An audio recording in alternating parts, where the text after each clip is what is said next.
emergency management agencies. If you have questions, specific questions after this presentation or after you go home, our business cards are on that table. Feel free to reach out to us by phone or by email, and that is our job. So we would be happy to entertain any questions you have. We're always happy to bring an emergency preparedness presentation to a civic group or a local group that you have.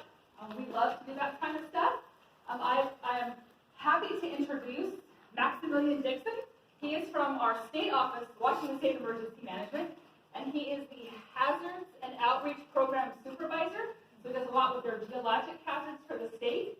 So he's going to kick this off, but this is their last leg of their roadshow that they've been doing. So we really appreciate all of their coordination, and I hope that you enjoy it as well. So thank you. Thanks everyone for being here. It's an amazing turnout.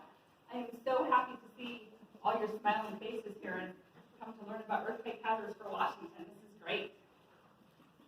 Thank you. Thanks everyone for coming out. This is definitely by far the biggest crowd we've had for the whole roadshow. Woo! Yay! Definitely coming back. Yes, so thank you.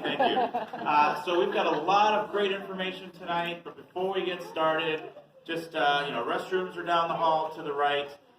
If we have an earthquake during the presentation, right? Okay, you never know. Drop, cover, and hold on, right? Get next to your chair, cover your head and neck, hold on to your chair, we'll ride it out, right? Okay, and then also if we have an emergency, there's some exit doors there. What would be the protocol here? Go out to the parking lot? Yes. Perfect, meet out by the trees. Wonderful, super simple. Okay, fantastic. So, got a lot of great information. We're going to start out with Megan Anderson.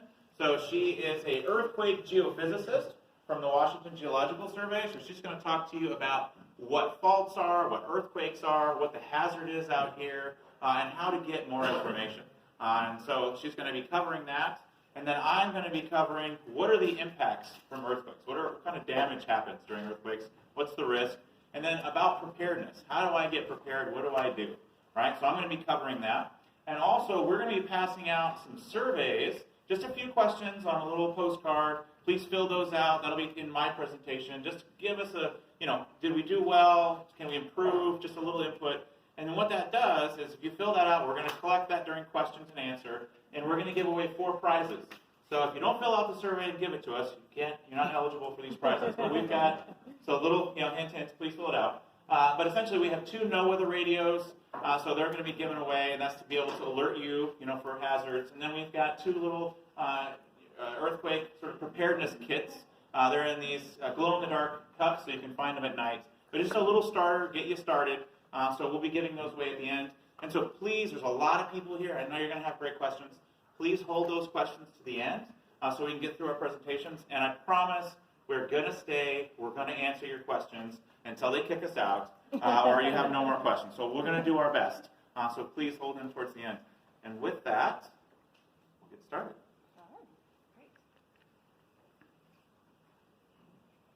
Awesome. Great to see y'all.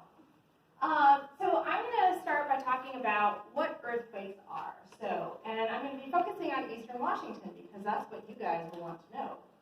I'm going to talk about why do they exist out here, why are earthquakes possible, and what do we know about them. And I'm highlighting here on the beginning slide topographic features along the Wallula Fault Zone, which come right through this area. And this is the fault I'm going to focus on at the end also. To talk about the hazards from this fault, because it's the closest one to you guys here, and will be the most important, I think, in your minds. Okay, great. So, what is an earthquake? Well, first we need to understand what a fault is, because earthquakes come from faults. And so I just want to get on the same page with everybody here. So, faulting is a type of deformation, or more simply put, a change in shape. And it's the change in shape of the rocks underneath our feet, underneath the subsurface. And there's several different kinds of faults, and on the left side I'm highlighting 2 faults that occur in Eastern Washington. There's a reverse fault. A reverse fault is a fault that happens when you're trying to compress the rock, you're trying to squeeze it, and one piece of rock slides up and over the other to allow the whole block to shorten under that compression. Another kind of fault is called strike slip, and that trying to slide one piece of rock past the other. And the change in shape happens when that slide happens and allows kind of the rock to be sheared. And up in the center here, I'm showing an outcrop. This isn't a road cut. I just wanted to show you an example of what faults look like in real life when you're looking at the rocks. And for scale, there's this guy in really nice 1980s short shorts. But it's just a beautiful picture of a fault. You can see that there's layers in the rocks, especially this black layer. You can see that from the back too. Has been offset by this fault. So it was once one long section of rock, and now it's been offset, and that's a change in shape. Okay, so that's what faults are. So an earthquake happens when we have a hang-up along the fault. So the rocks are not smooth, you know, they're jagged, they kind of catch on each other. So as the rocks are trying to slide past each other in this diagram, the fault isn't moving here, so the fault is stuck. And as the fault is stuck and the rocks continue to move, we actually bend the rocks a little bit. And during that process, we store up some energy in that system. Then we reach a threshold where there's too much pressure, and then the fault breaks. And it happens very suddenly, within a matter of seconds or maybe even a fraction of a second. And when that sudden slip happens, that's an earthquake. All right, so, and it releases all of that energy. Okay, so I'm going to demonstrate this, and I want you to play along with me. Okay, I'll put on the microphone. Okay. Everybody put their hands together. All right, now put a little pressure on your hands, and now start trying to slide your hands past each other. A little pressure on it. You notice your skin is kind of bending a little bit? That's a storage of that elastic energy. And if you press hard enough, eventually your hands will slip and start to slide. Oh, thanks. Slide past each other, and that's like the earthquake, right? So this is what's going on when we have an earthquake, and it's just a common physical system, and the same thing happens in the earth as happens to your hands when you do that little exercise. Okay, so what makes faults in Washington State? I'm going to talk first about the big fault. Who's heard about this big fault off the coast? Almost everybody. Okay, so I'm going to talk about what that is first. So this is the North American plate on this map of the Pacific Northwest. That's the plate that we're standing on. We live on it. We work on it. And then off the coast, there's another tectonic plate called the Juan de Fuca plate. And tectonic plates can move freely across the surface of the earth. They can move in any direction that the forces of the earth tell them to go. And so the North American plate and the Juan de Fuca plate are coming towards each other. They're coming together. And in that battle, the Juan de Fuca plate's the loser. It is going down underneath the North American plate, deep down inside the earth. And right here in this diagram, you can see there's a boundary between the two plates. And that is a fault. It's one big fault. And it experiences earthquakes just like any other fault. And this is a picture of what's happening along this kind of fault during an earthquake. So the Juan de Fuca plate's going down underneath the North American plate, and it's stuck because the rocks are not slipping. And then the overriding plate, the North American plate, it's bent up and bends and stores some energy. And then eventually we reach a threshold of pressure, and the overriding plate slides down and resumes near its original shape before this whole cycle started. And then it starts building again. It gets stuck and it starts building again. And so that's what the earthquakes look like out on the coast. Okay, so this one has gotten a lot of press, right? There was a big New Yorker story about it a couple years ago. And I think that one thing I want to emphasize is that just like in this picture that shows the whole west coast of the United States ripping open to create this fault, there's a bit of hyperbole, a bit of exaggeration within this article. But some of the things they did get right, and I want to emphasize that thing. So all along this boundary between these two plates, that's one big fault. And that's a really large fault. And it has, in geological history, slipped. The whole thing has slipped in one go. And we know that from records offshore. One thing I want to emphasize is that with a really long fault like that, we create a really large magnitude earthquake. That's a lot of energy released at once. And so something I'm going to talk about a little bit as we go forward is that the the length of fault that moves during an earthquake relates to how much energy is released and relates to the magnitude. So the longer the fault, the higher the magnitude. Okay, great. So the big fault is going to be a disruption to all of Washington. And Maximilian's going to talk a lot more about how an earthquake on the big fault is going to affect us out here. And I'm going to talk about that a little more too. But there's some other faults that might concern you as well out here. And so I'm showing here a diagram of where we get earthquakes in the whole system. So the Juan de Fuca plate subducting down, we've talked about this fault here. But as the plate goes down, that process isn't smooth, and so we do get earthquakes that happen within that plate. And the 2001 Nisqually earthquake was one of those. And so we actually have these pretty often. In addition, the North American plate, as these two plates are coming together, the North American plate is still getting squeezed quite a bit. And so we also get earthquakes that happen in the crust of the earth, the upper part of that plate. And the earthquakes that happen along faults in this region are actually really close to the surface, so they're really close to us. And so they're also an important hazard that we should consider when we're trying to get prepared. And this image doesn't show Eastern Washington. I'm sorry, left you out of this one.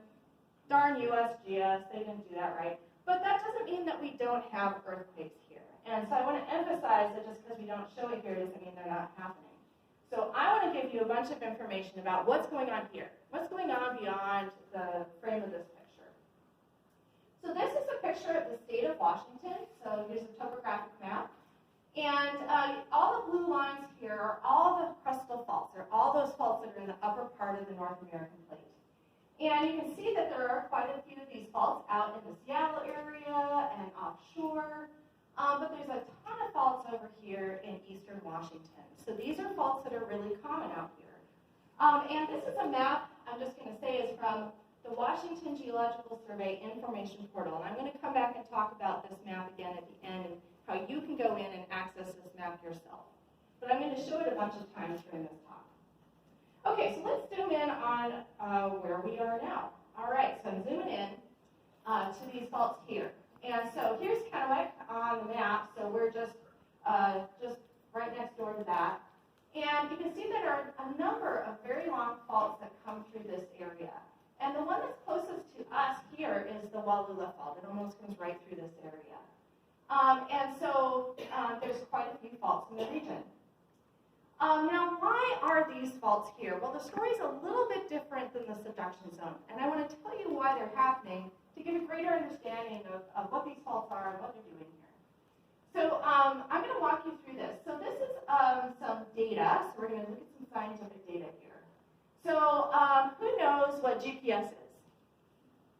Can someone say? And what does it do for you? Shows you where you go. Tells you where you are on the earth, right? You have it in your phone. You'll have a mapping program. You can see on the dot where you are on the map. Well, GPS can do the same thing for geologists. We can attach an antenna to the surface of the earth and figure out where we are on the surface of the earth, and also where the rock is going. So just like Google Maps can tell you where you're going by your GPS, you can do the same thing with rocks. And so this is a picture of a GPS antenna that we use for doing geology. So it's larger than a Frisbee, so it's really big. It's much more accurate than what's in your phone. And we drill a big hole on a nice stable piece of rock and attach a post to it and screw on the antenna. And if we record one position every 15 seconds for about 5 days, we can determine our position to within less than a 16th of an inch. Pretty darn good. And so if we measure in one spot one day, and then a year later we come back and measure in that same spot, and then a year later we measure in that same spot, we can track where that rock is moving on the tectonic plate. And Rob McCaffrey is a researcher who has basically done his whole career studying this in the Pacific Northwest. And this is an image. Each of these arrows here shows an individual position, one of these individual spots, like is shown here, and which direction it's moving and how fast. So he has a lot of data. And so the direction that the arrow is oriented is the direction that the rock is moving, and then the length indicates how fast it's moving. So there's two patterns we can see here.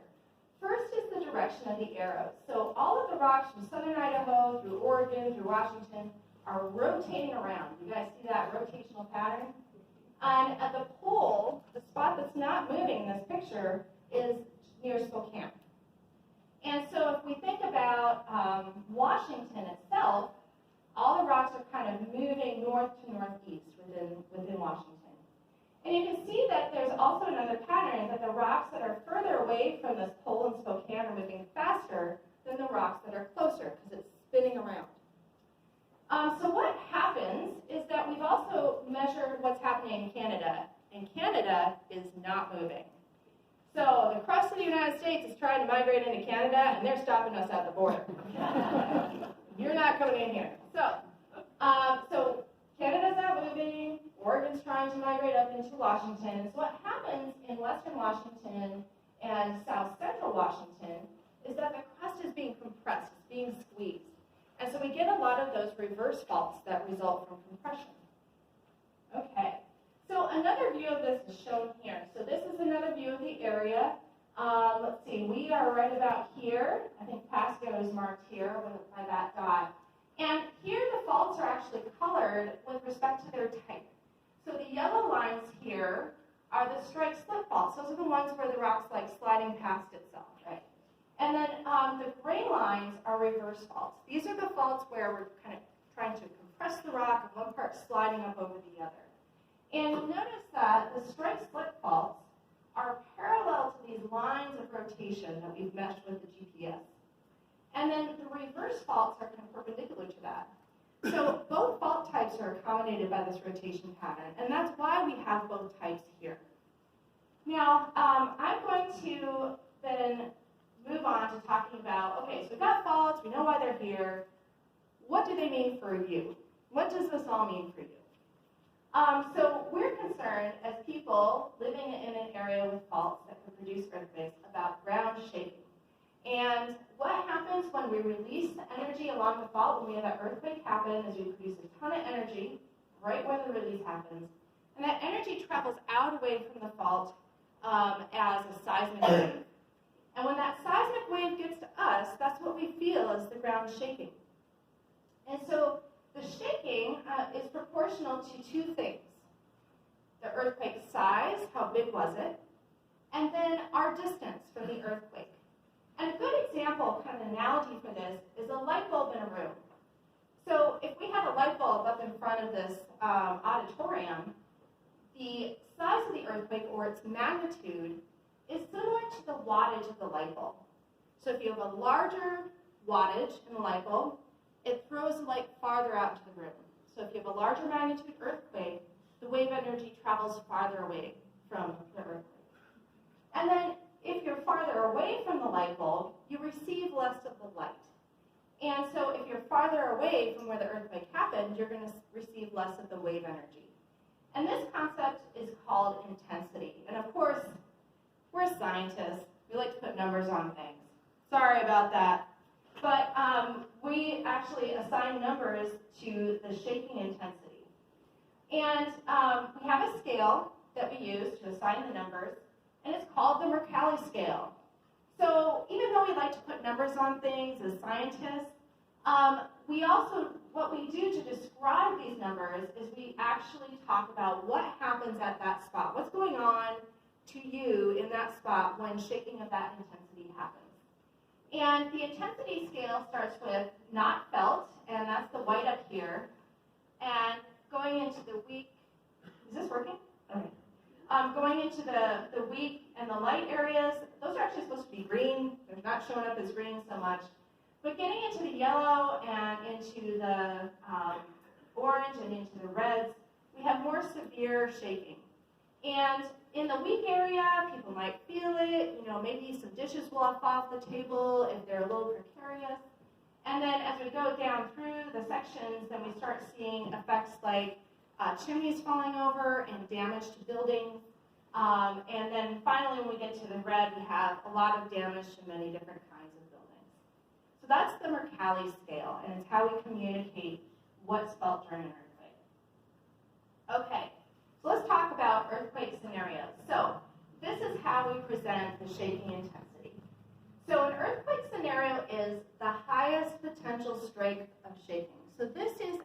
actually kind of high up the scale of what we'd expect. It's kind of a worst case.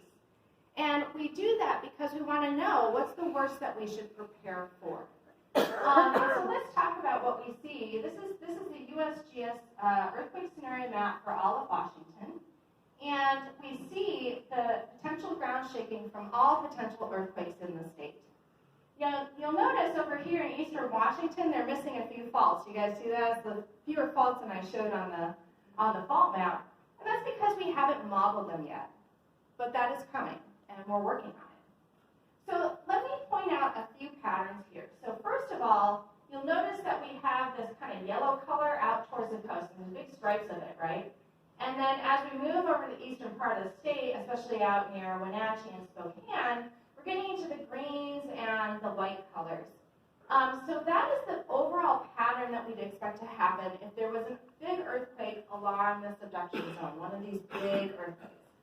And so near to the coast, we have very strong shaking, and we have less going further away. Now here in Richland, we can see that there's actually some yellow. Those are from these local faults, which I'll come back to. But due to the big event, we'd actually have moderate shaking, light to moderate. So if you have that heirloom vase of grandma's that you've got sitting on a table and it's kind of wobbly, you're going to strap that down because that will definitely fall over. And that might not seem like a big deal, but if that shaking happens for a long time, it could do more damage. And Maximilian's probably going to touch on that when he talks about earthquake preparedness and earthquake effects. So I mentioned that this area is in a yellow, and that's because there's some risk of shaking from these local faults. And so because we're closer to the fault, we'd expect a stronger shaking. And so we expect a more strong and very strong shaking due to the local faults. And of course, the one that's closest to us is the Wallula Fault here in Richland. So I want to spend a little time talking about the Wallula Fault. Okay. All right, so I pulled out just the scenario for the Wallula Fault. So this is it solo. And you can see that the fault runs right through the Kennewick, Richland area. And the magnitude that was modeled in this scenario is a 7.4. So this is a very large earthquake. And that is the scenario if the whole fault ruptured. So this is the largest possible. Would that happen? Maybe not. But if it did, we would get very strong to violent shaking. So we could actually get some significant damage to buildings in this area, even if they're pretty well built. And so that's a pretty scenario that we want to pay attention to. Another possibility is a smaller earthquake, right? We don't have to break the whole fault, and that doesn't often happen. And so I want to emphasize that there was a historical earthquake in 1936 in this area. Has anybody heard of that or anybody felt it? All right. Well, now you know there was an earthquake out here recently. And that earthquake was a magnitude 5.9, so quite a bit smaller. And a magnitude 5.9 in this area, they actually recorded from historical records. The shaking was moderate to strong, so quite a bit less than what would happen in a big one, but also would cause some damage. And so if you think about, well, what kind of magnitude would we expect in the effects of that? Well, it's going to be probably somewhere between here and here, okay? Probably not this high, maybe this low, but probably somewhere in between. Okay, so something you might all be thinking, should I be worried? How much am I worried about this? I was worried about this. I just bought a house in Olympia, and the first thing I thought is, how worried should I be about earthquakes? Is my house ready? Am I ready? It's something you should think of. And so I want to give you the information we have on the Wallula Fault. How often does this happen? How often do we get an earthquake? And the way we do that is we go out and we either dig trenches, or this is a quarry that's close to here that was analyzed. And we found that there's been 5 earthquakes since around 30,000 years ago. So earthquakes don't happen that often, according to this study. This is a good study, and I actually think it's really well put together. To give you some context on that, they also computed the slip rate for the Wallula Fault, and it's less than 1/16 of an inch per year. That's pretty small. So that would be 1 earthquake every few thousand years, which actually matches up with this pretty well. As kind of a comparison, San Andreas, which has a much higher risk of earthquakes, is 1 inch per year, and that's 1 earthquake every 150 years. So you can see that we have less of a probability of an earthquake happening out here than other places. Now, this is only one study in one area. And so in this record here, the 5 earthquakes, we might be missing some, because maybe this section of the fault didn't break during certain earthquakes. And that is definitely a possibility. So what is happening right now is that we're continuing to do work on the wall of the fault. So we're continuing to try to understand this fault. And this is the area, this is the spot where that last study I showed you was done. And the star shows an area where people are studying the fault right now. And I mean like right now. They were out looking at the fault today in this beautiful weather. And this is a picture of what's going on there as we speak. This is a topographic image, really high resolution of the area they're working south of Highway 12. And there's a line that runs through this image here. This is a little offset of the surface. We call it a scarp, where the fault came up and broke the surface and moved it. And those only exist along faults where they've had recent movement. And so colleagues of mine at the USGS went out week before last, took a backhoe, and did a big trench across it. And what they're going to do is they're going to map out and interpret the walls and add information to the earthquake record for this fault. So that is happening right now. So I want to emphasize that, this is just one fault. And we're still trying to understand this one fault. What we really like is the total probability of earthquakes and expected shaking for all the faults in one place. We want the effects for everything that's possible here. And so that's something we still need to work on. And it's also likely that there are faults out here that haven't been discovered yet, because we just haven't had time to get to them. We're going for the obvious stuff first. So I want to leave you with this in terms of earthquakes. What are we trying to go for here? What would we like to have as geologists to be able to help you the best? We'd like to be where they are in San Francisco. This is a map of faults in the San Francisco Bay Area, and each of these numbers represents the chance of an earthquake magnitude 6.7 or greater on that fault in the next 30 years. Now, next 30 years is a time frame we can all understand, right? It's the time of a mortgage. That's something we can understand. And if you add up all the probabilities on all these faults, it comes out to 70%. And so that's the probability of an earthquake happening in that region. So we would like to be able to look at this fault map for Eastern Washington and create something like this. That's the goal. But it's going to take us a while to get there. And I want to emphasize that this map was produced in 2000, and they started working on the data for this map right after the 1906 magnitude 8 earthquake in San Francisco. So it took 100 years to get to that point. Now, is it going to take us 100 years out here? No. We have modern tools and modern understanding. We're going to get there faster.